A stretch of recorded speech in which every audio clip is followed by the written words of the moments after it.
Bismillahirrahmanirrahim. Assalamualaikum warahmatullahi wabarakatuh. Sahabat At-Taqi Ruqyah Center dimanapun Anda berada. Alhamdulillah atas izin Allah kita bisa kembali berjumpa dalam kajian Ruqyah Syar'iyah.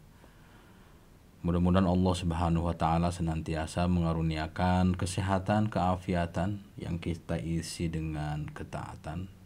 Mudah-mudahan Allah menjauhkan kita dari segala ancaman, mara bahaya, dan hal-hal yang membuat kita terganggu fisik, mental, serta kesehatan kita, sehingga kita tidak mampu mengoptimalkan ibadah kita, penghambaan diri kita kepada Allah Subhanahu wa taala.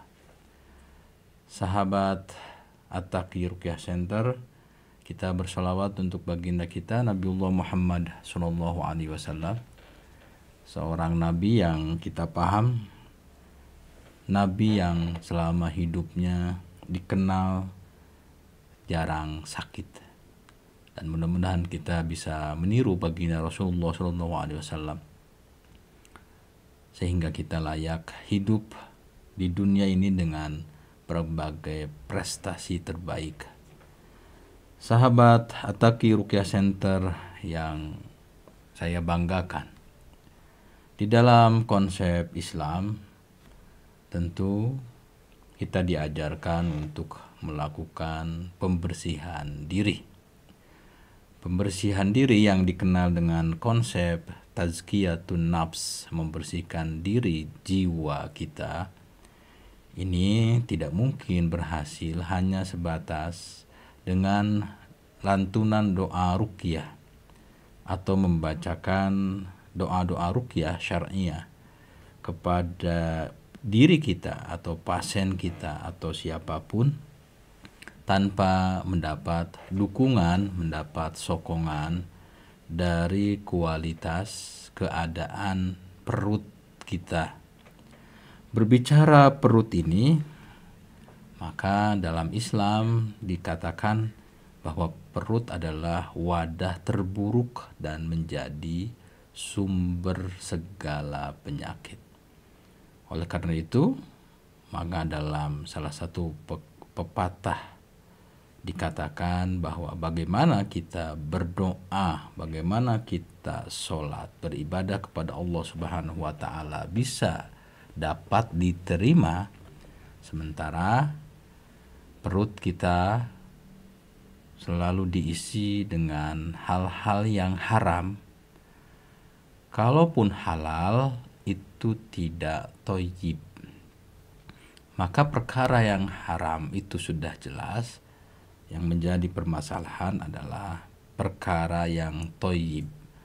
Thayyib itu bukan hanya halal, tapi thayyib itu adalah jenis makanan atau nutrisi yang dapat mempengaruhi jutaan sel yang ada di tubuh kita, bahkan miliaran sel yang ada di tubuh kita untuk menjadi lebih baik. Tidak semua yang halal itu thayyib, dan ini yang kemudian terjadi hari ini. Beberapa sumber penyakit yang muncul dalam kehidupan kita hari ini disebabkan oleh makanan. Dan makanan yang kita konsumsi itu tidak membuat kita sehat. Para ahli medis sudah banyak mengatakan bahwa salah satu penyebab terbanyak munculnya penyakit di dalam tubuh kita adalah karena faktor makanan. Mari kita perhatikan jenis-jenis penyakit yang hari ini muncul di zaman modern. Katanya zaman yang canggih. Kita melihat bahwa kebanyakan manusia hari ini menderita sakit dengan berbagai nama jenis penyakit, ternyata disebabkan karena pola hidup dan makanan yang tidak sehat, tidak menyehatkan, dan tidak menjadi nutrisi sel yang terbaik. Maka kita bisa melihat banyak orang yang makan terlalu manis, terlalu manis, semua manis. Apalagi minuman-minuman atau makanan-makanan yang manisannya itu dibuat dari bukan gula tetapi hanya dari rasa, dari ya apa ya, bahan tambahan kimiawi yang kemudian ada rasa manis ya, yang dari gula yang rafinasi saja, gula yang kemudian diolah dari tebu, tetapi ketika berlebihan maka itu juga akan menjadi sumber penyakit, dan muncullah nanti makanan yang terlalu manis seperti es krim, manisan-manisan, atau minuman yang cepat saji, maka muncullah penyakit diabetes. Dan hari ini ya, penderita diabetes ternyata paling banyak di Republik Indonesia, dan ini yang dikeluhkan oleh Kementerian Kesehatan Republik Indonesia. Kemudian kalau kita makanan yang terlalu banyak lemaknya, berminyak seperti goreng-gorengan, apalagi gorengannya di beberapa tempat yang tidak higienis, kemudian yang terjadi adalah muncul penyakit kolesterol. Kemudian kalau makanannya terlalu asin ya, dan garamnya tidak beriodium, itu juga menimbulkan penyakit hipertensi. Atau nanti muncul asam urat karena terlalu makan banyak emping, bayam, nangka, serta makanan dengan kadar purin yang tinggi. Sahabat, itu menurut ahli kesehatan. Ataupun dalam konsep Islam, baginda Rasulullah SAW bersabda, ma mala'a adamiyun wi'aan, tidaklah seorang anak Adam, seorang manusia memenuhi wadah yang lebih buruk, syarron min batnin, lebih buruk dari perutnya. Berbicara perut ya.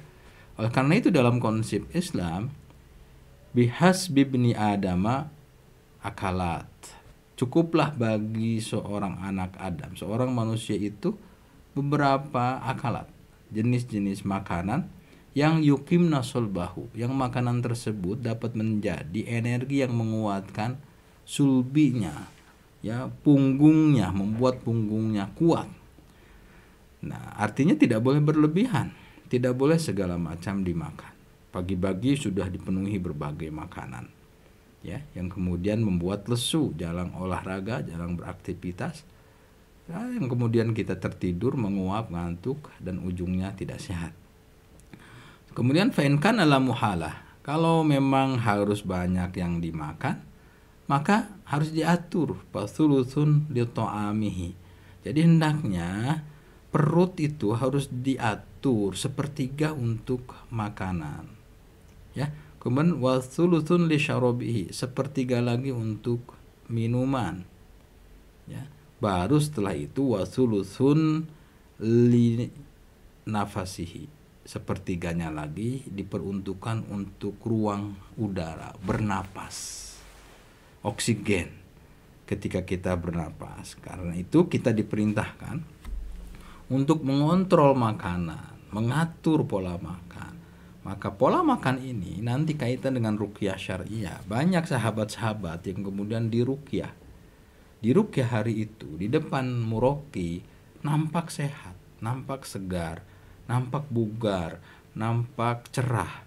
Tapi ketika pulang 5 meter, 10 meter dari tempat muroki, penyakit itu datang kembali. Karena itu saya meyakini dengan terapi ruqyah syariah, tapi tidak disertai dengan memperbaiki lambung, memperbaiki metabolisme, memperbaiki perut kita, maka efek dari ruqyah syariah itu menjadi tidak ada.